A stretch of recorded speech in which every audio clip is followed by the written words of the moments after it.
Hello everyone, this is Ali. Welcome to my video. In this video, I'm going to be talking about concurrency, what concurrency means, how we can create concurrency based condition. I'm not going to get into too much detail what concurrency is and what parallelism is, but we will be seeing how we can create the concurrency and what it means, in what context, in what sense it might be dangerous.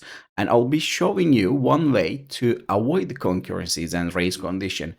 And before we dive into that one, please hit the like button if you like my content and subscribe the channel. And if you have any other question related to this video or the other video or maybe the next video's ideas, please let me know in the comment section below. It helps this channel to be found by someone else like you. If you like my content, please help the channel. And let's dive into it. So what I'm going to show you here is that super simple. I have a counter. I have a for loop that runs 100 times and I'm increasing the counter by 1 every time. So what I'm expecting is to see the counter value to be 100.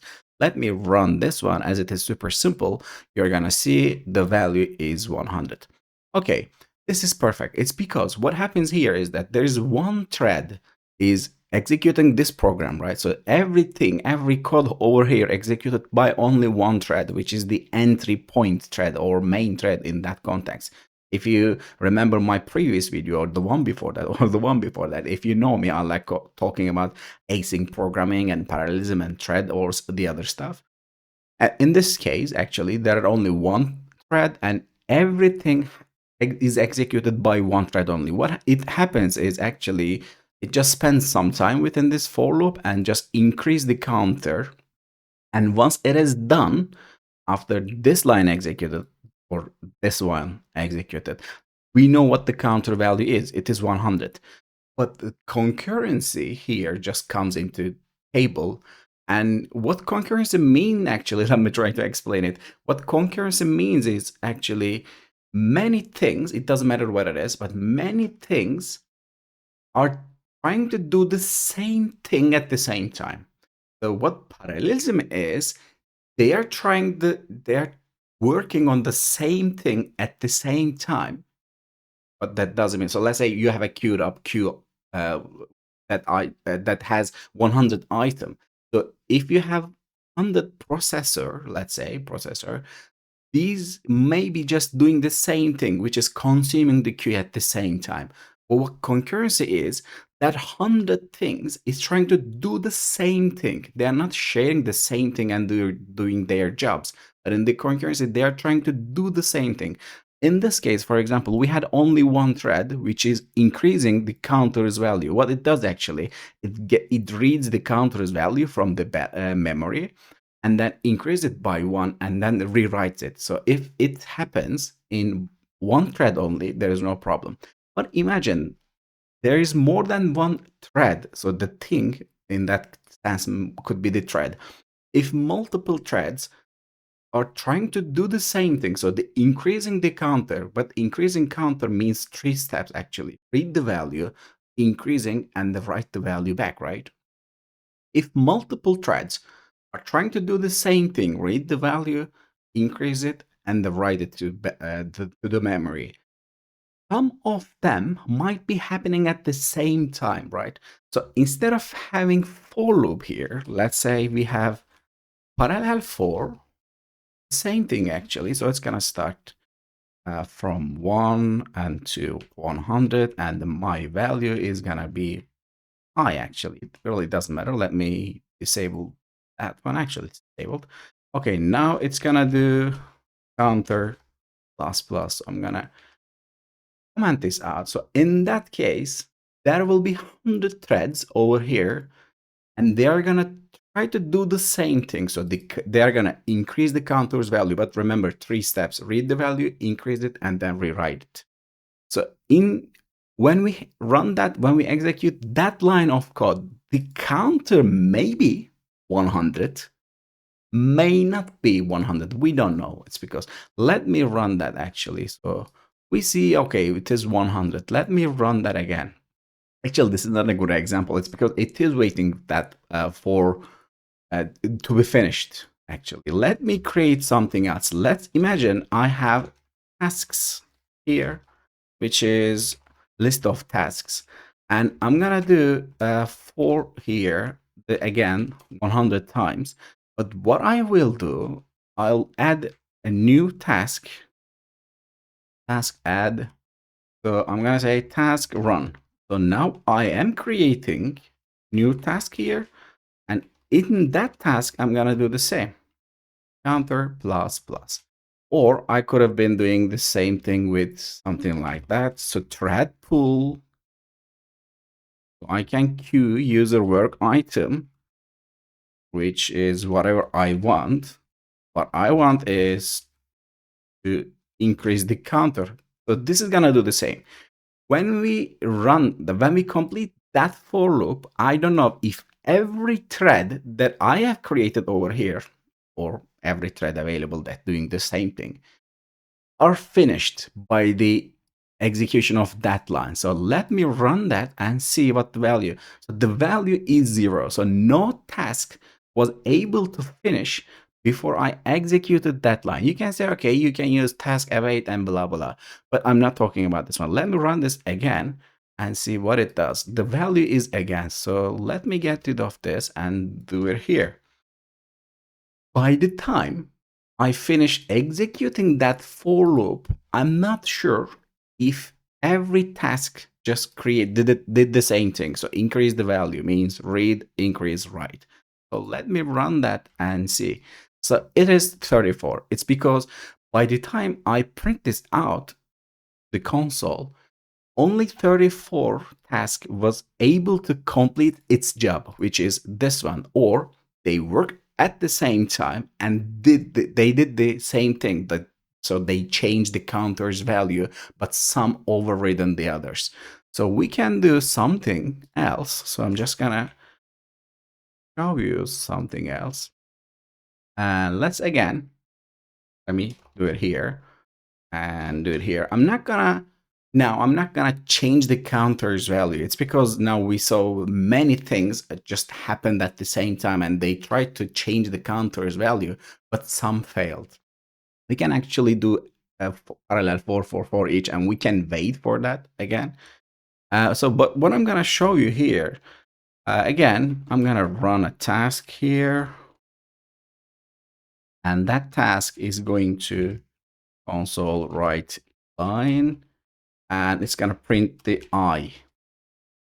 So now what we are seeing here, actually, let me add that one into RT, add into this one.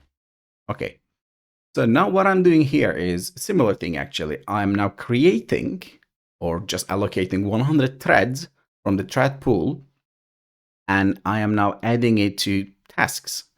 So this second, I can wait task when all. So I can wait all the tasks to be finished, and then I will do something. Or I don't know, maybe I don't. That one and get. So what do you think that you're gonna see here?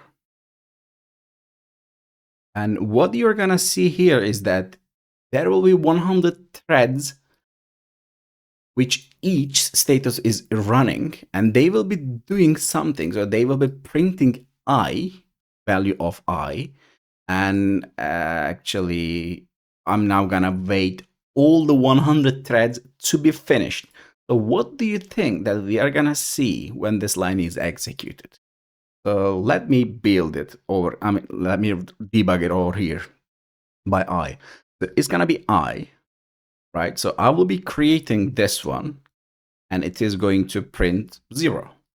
And then I'll add this one into that one, and it's gonna run, it's gonna loop, iterate second time, so it's gonna be 1, and then it will be printing 1, and then I will be adding it to blah blah, so 2 3 3 until 100. And after this line is finished, so this basically means I will see in the screen 0 1 to blah blah 99, right?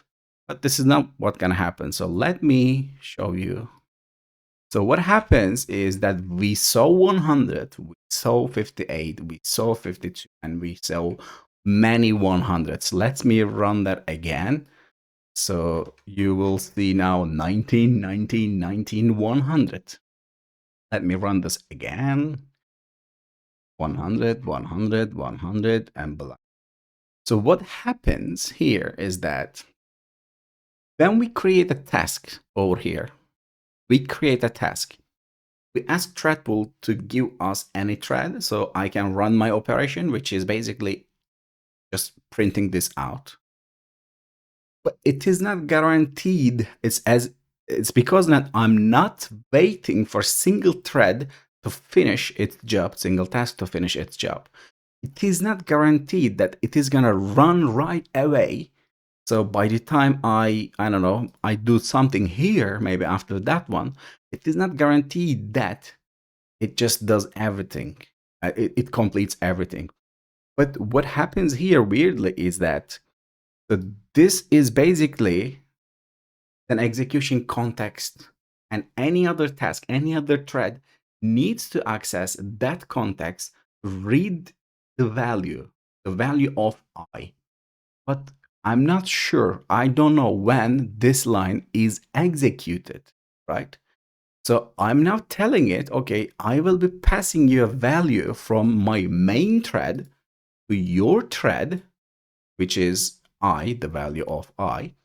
And when it needs to read the value in the other thread, it's going to come to me and say, okay, give me the I value so I can print this out. So this line is basically executed by the another thread, but not right away. When any other thread is available in the thread pool, it's going to come back over here, read the I value. So which means I'm not passing I right away. I just hit that line.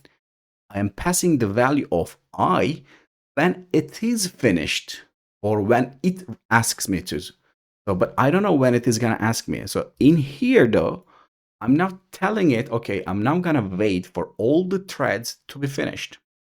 But by the time it, maybe this, let's say thread 1 asks for that line, it is already finished that for loop, which means we are now having 100 value of 100 in I. It's because it's been increased 100 times when any other thread asks what the I value is, right? It's because it happens in the another thread. So another thread asks me what the value of I, but I say, maybe it happens in that line. And I say, okay, wait, the value of I is 100. But it is now reading that value. So in that case, multiple threads now at the same time, trying to read the same value and read it. So some read it when it is 19, some read it when it is 100. Let's say, let's rerun the application. So for example, some read the same value I when it is 44, and some just read it when it is 100. It is not guaranteed. So in that case, it's basically many threads or many things are trying to do the same thing, which is reading the I value. But this causes a problem. It's because in C#, it is not guaranteed that you're passing its value right away. You executed that line. You're passing its value when it is asked for. So you are asked to give the I's value to another thread when it asks you. So in that case, the concurrency here is that trying to read the value, but from some another time, and it happens by the multiple threads. And what I will show you is a basic trick, actually. This is from Stephen Top, obviously, and a local I, let's say, right? Local I equal I. So now I'm gonna pass this one instead of I. Let me execute it again. And what I'm gonna see is every value here is printed only once. So it doesn't have to be in order. It's because multiple threads, different threads just finished their process in different times. So that's why I'm now seeing one value of each, but it is not 100 or it is not, I don't know, 94 or something. So it's all different value. What happens here is that it is super easy. When the another thread asks me to read the value, I'm not passing the value of I, which changes constantly. So I'm now backing it up into my local variable and then pass it to this one. So when this line is executed, this value is whatever I is, let's say 0 on the first time, right? So I say I'm now passing you 0, but it is not reading it right away. So now I'm now looping through, iterating through, and then it is just increase 1. So the new variable, this is completely new variable, and I increase it to 1. And then the first one, when it is 0, comes here to read that. It reads not that local I, the local I that was on the stack. So that's why I'm copying its value and passing it to. But this is not the only way. Now I'm going to introduce you async local integer async I, let's say. Now I am going to set its value like that and pass its value. So this is a special type, AsyncLocal, and I'm now gonna run this application. This is, you're gonna see, it is, even though this is now not a variable that I declared in the for loop. If you imagine local I here, right? Let's say the default value is 0. And I'm going to say I, and I'll pass this one. Now what's going to happen here is the same thing actually. Instead of using the I, now I'm using out scope I. So it is not in that scope. So whenever its value changes, it is going to impact this value. So now this is going to be broken again. Let's say, let's see, it is reading when it is 99, 76, 79, 99. But instead of using this variable, if I use this one here as this value, it's not going to do the same thing, even though this variable is defined out scope, so out of this for loop or in that task. It is not going to cause the same stuff. It is going to work expected, as you see.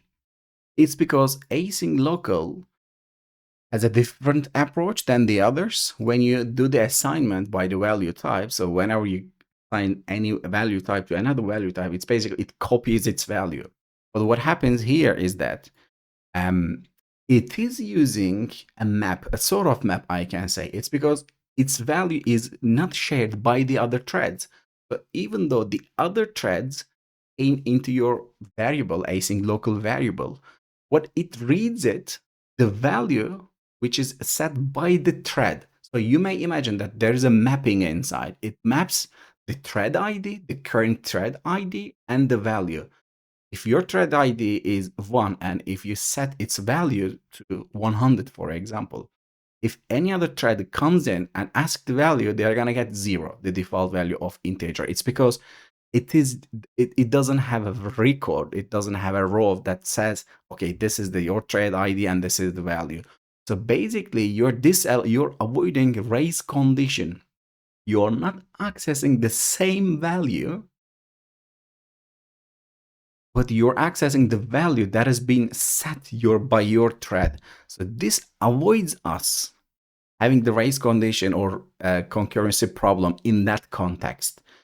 And again, it is basically sharing its value. It is not sharing its value by the other threads. You may assume that you locked some value, and so no other threads comes in. But even though you locked some values, other threads can come in when it is unlocked, right? It is not happening. It is not what happens in AsyncLocal. It basically is a table that has a thread ID and value. You can think of it like something like that. And also, if the value changes, it basically lets the other threads know if it is needed. It's because now it is using some event stuff. There will be another use case where you can use AsyncLocal when the problem is the concurrency. I'm now going to show you a function app, Azure function. It is super simple. There is nothing special on that. So in that function, for example, so what I do is I have a tenant context. It is a single singleton pattern sort of class. It can be singleton DI injected service as well. It really doesn't matter, but I'm now using a singleton class over here. I'm now reading the tenant ID and passing it to a service, and the service does something. And in the function too, I do the same. So I read the value and I pass it to another service, and that service just does something. And there's middleware here. So what this middleware does is actually it reads the tenant ID from the header. So whenever a client, whenever a user just hits the endpoint, they need to send an tenant ID header. So now I'm reading this. I am setting the value into a singleton instance. And whenever I need it from the function, I read it back and push it to service. So you can say, okay, there's something wrong here. It's because this is the Azure function. I know it may be called concurrently. The user 1 and user 2 can call my function at the same time. Imagine this is a scenario. User 1 that endpoint and by the tenant ID 1, right? So, and then second user 2 comes in at the endpoint with the tenant ID of 2. I change the value singleton plus singleton object's value. I changed it. And then after user 2 hit the endpoint, user 1 tries to read the value, but it's going to read the value wrong, right? It's going to read it 2. It's because the other user has already changed the value. This is basically the raise condition. User 1 sets it to 1, user sets it to 2. When the user 1 tries to read, it read the wrong value. The problem here is the same, actually. It's because the value of tenant ID here is shared by multiple threads. But if you use AsyncLocal here, as I did already, if you use AsyncLocal, it's not going to share its value by the other threads. But every thread has its own value within the same very tenant ID. So whenever you read the tenant ID, it's going to give you whatever thread has set its value to what. It's going to read it again. As I just said, it is not going to share its value by the another threads. So once the user 1 comes in and sets the value for its thread only, and when the other user comes in, it's going to create another thread. So it's going to set the value to 2, but only for its own thread. It's not going to impact the other thread's value. When user 1 reads it, it's going to read from thread 1 or whatever thread it was. And when the user 2 comes in and try to read, it's going to read its own value. As I just said, AsyncLocal is basically not sharing your value with the other threads. If you have some sort of similar sort of concurrency problem or race condition problem, you may be using that AsyncLocal. It may be useful for you. And this is basically a real world scenario. So I remember using the same stuff and doing the similar stuff over here, and I had to use the AsyncLocal. It's because it was perfect. It makes perfect sense in my case, and it may be for you too.